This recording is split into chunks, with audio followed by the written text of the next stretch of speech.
Now, since about a week ago we had a gospel talking about the multiplication of loaves and fish, I'll talk about the first reading from Jeremiah. Jeremiah is prophesying in a difficult time. In 597 BC, 597, the Babylonians came through, conquered Jerusalem, took the priest and took the king and a whole bunch of other people into exile, and then put their own king in place. 587, 10 years later, the king of Babylon will come and destroy the city. Jeremiah is prophesying right before that second destruction, that second invasion. And he's prophesying not only in words, he's carrying around a wooden yoke, what you would put on an ox. And it's a symbolic message to the people. You're going to be treated like an ox, like a farm animal, by Nebuchadnezzar. Well, Hananiah, who's a priest, doesn't want to hear this.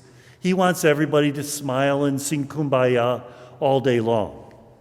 So he takes the yoke and breaks it, saying, oh no, Nebuchadnezzar is going to be defeated, your exiled king brought back.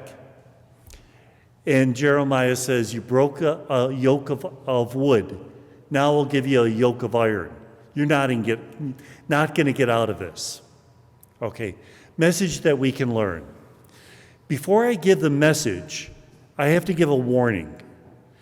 Some days when I preach this way, and some days I preach that way.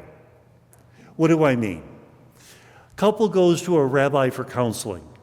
Husband tells his side of the story, rabbi says you're right. Wife tells her side of the story, rabbi says you're right. They look at him and they say, we can't both be right. Rabbi says you're right. The truth is neither this nor that. It's somewhere in between. So when I share this message, some of you in the pew will be saying, yeah, you tell him, Father Jude.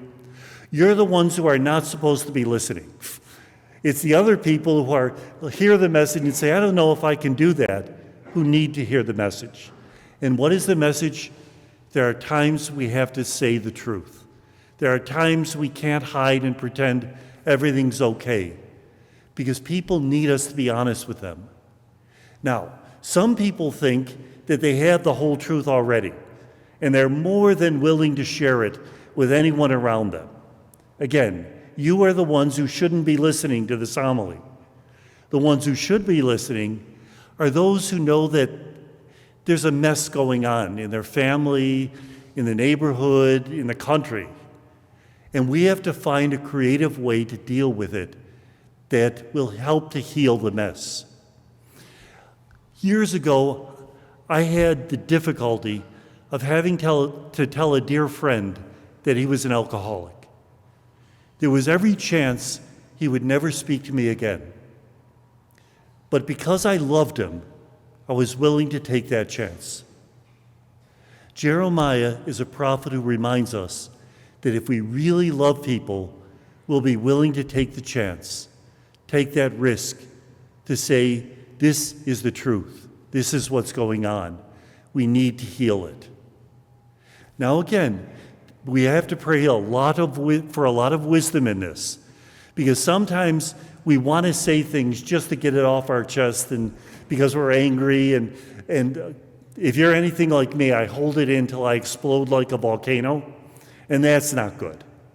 We have to find the proper way to say it, the proper time. But we can't be at rest till we say it, till we communicate. And sometimes, like Jeremiah, it'll be done in words and sometimes in actions. That we'll figure a creative way of getting the message across without having to say a word. You know, you get into the car and your spouse drives like a maniac. Well, you can get the message across when you constantly hold on to the windows or you're trying to pump the invisible stop, what do you call it? Brake, thank you. They'll get the message sooner or later. But we have to be willing to take risks. Because It can't be like St. Luke. St. Luke was the original Pollyanna. Everything went well in the community. Everybody was smiling all the time. They sat around the campfire and roasted Jiffy Pop every night.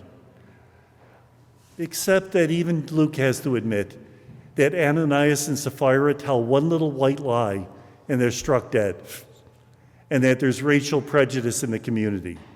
Even a Pollyanna like Luke has to admit that there's problems. And so when is it proper to speak? When is it proper to keep silence? When is it proper to pray? When is it proper to intervene? The answer is yes.